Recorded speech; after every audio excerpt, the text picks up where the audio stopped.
the big X method, a factoring shortcut. So in this video, we'll show you a little shortcut to factoring. Now, it doesn't take away probably the hardest part of factoring, which is finding the combination of factors, but it does make the last part of it shorter. So to show what I mean, let's factor this the way I showed you in the last couple videos. So we're going to factor this the proper way. What we want to do is multiply the first term and the last term, also known as, right, this is A, B, C. So we're going to multiply A and C together, and we get 10x squared. Then we want to find the factors of 10x squared that get me 11. So all the numbers I multiply to get 10, so like 1x and 10x, 2x and 5x. But we want the ones that when you add them up and you sum them up, you get 11x, which in this case would be the middle here. So in the proper way, we're gonna substitute this 1x plus 10x in for the 11x. So we get 2x squared still there. Now we have plus 1x plus 10x, and then the plus 5 is still there. Right, and then once we got here, we factor by grouping because we had 4 terms. So we'll group the first and the last term. The first two have an x in common. Factor out the x, so you have 2x plus 1. You always bring down the middle sign. The back two have a 5 in common. I can divide them both by 5. So factor out the 5, and you get 2x plus 1 again. Remember, when you factor out, you're dividing. So if I factor out the 5, 10x divided by 5 is 2x. 5 divided by 5 is 1. Same thing happened here, right? I factor out the x. X is out here. Divide this by x, you get 2x.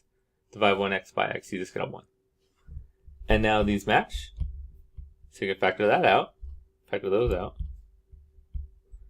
And you get 2x plus 1. These are gone because you factored them out. And you technically divide both of these by 2x plus 1. And you get x plus 5. So that's the proper way to factor. Now when I show you the shortcut a little bit, I think most people call it the big X. A lot of people, I also hear snowflake method. All it's doing is sorting this half up right here. You're not going to get away from doing this, which is for most people the hardest part. But it will make this part a lot faster. Okay, so let's talk about the big X method. So we still have A, B, C, and this is very important. As the big X method is just an organization tool. That's really all it is. So we're going to draw a big O X. I'm going to show you kind of the formula for it. There's a big O X. So this is the way we're going to organize things. So we still want to multiply A and C together. I'm going to put that on top here. We're still trying to find the combination of factors of A, C that add to get the middle term. So put that down here so we know that's what we're looking for. Now here's the trick to the big X method. I'm going to put a little line here. And what we're going to do is right here, we're going to put AX. So we'll actually add the X here. So AX and AX. Now, if you notice, I didn't put ax squared.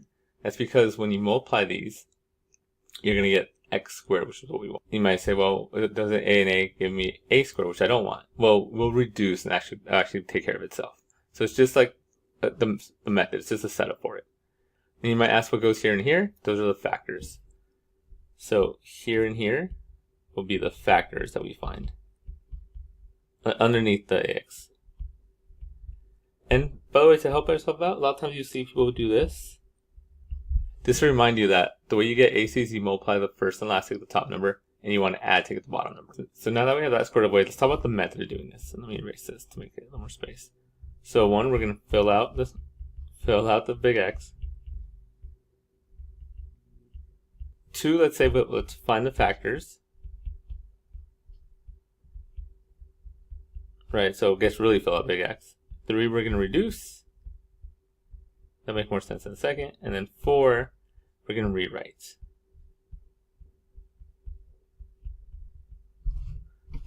So that's going to be our process of filling big X, factoring that way. So let's just do an example.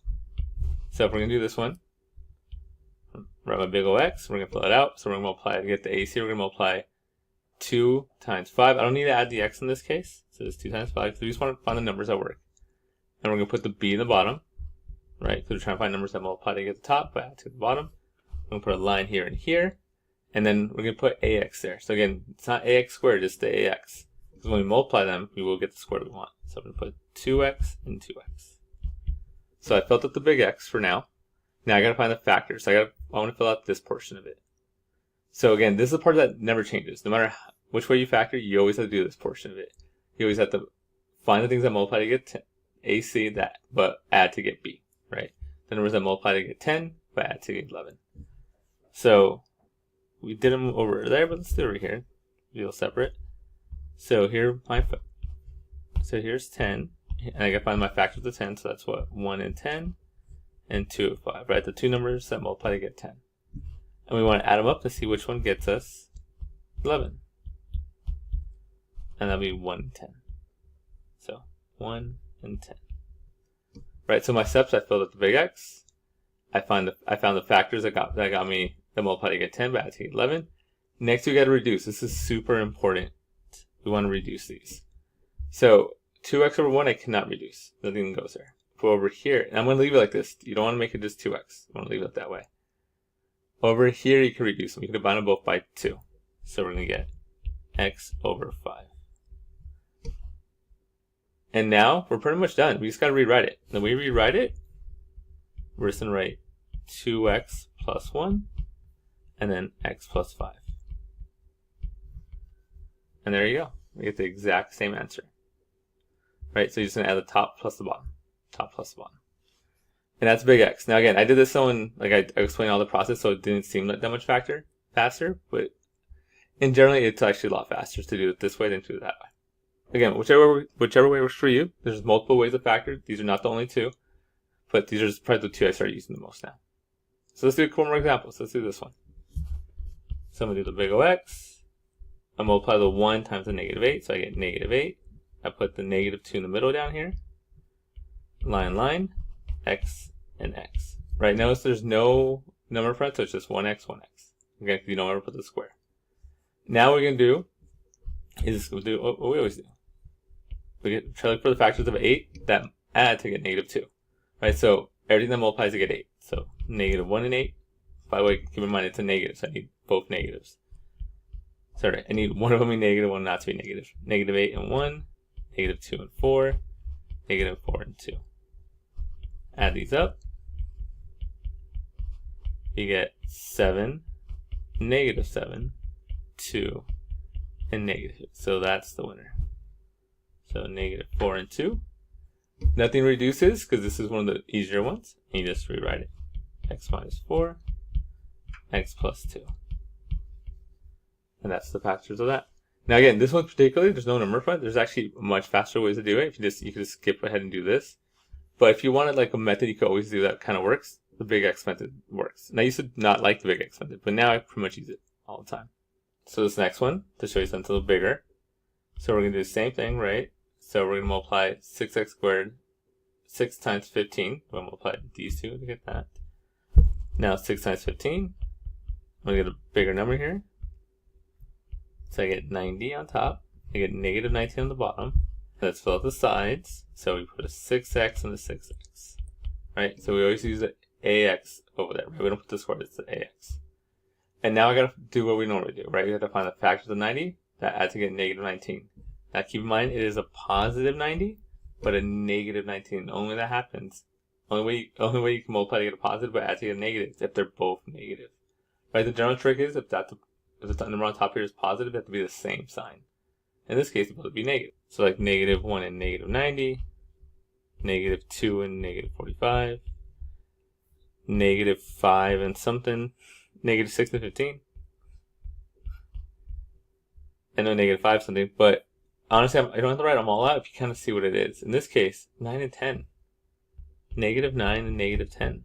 When I add these up, I'm going to get negative 19.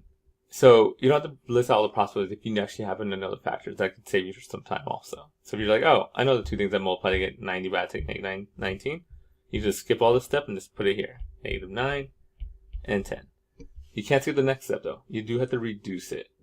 So if I reduce this, I'm going to get, divide both by 2, so I get 3x over 5. Reduce this, divide both by 3, you get 2x over negative 3. We could rewrite this. This is 2x minus 3. And this will be 3x plus 5. And you factored it. Remember, you can always double check your work by multiplying it back out. And in this case, right, 2x times 3x will give us our 6x squared. So it does work. So this is why I think big X is actually pretty fast. Especially, I think it's the fastest way and easiest way to do it with the number. Okay, let's move on to the last two. This one, you can't forget, it's still factoring, so don't forget rule number 1 of factoring.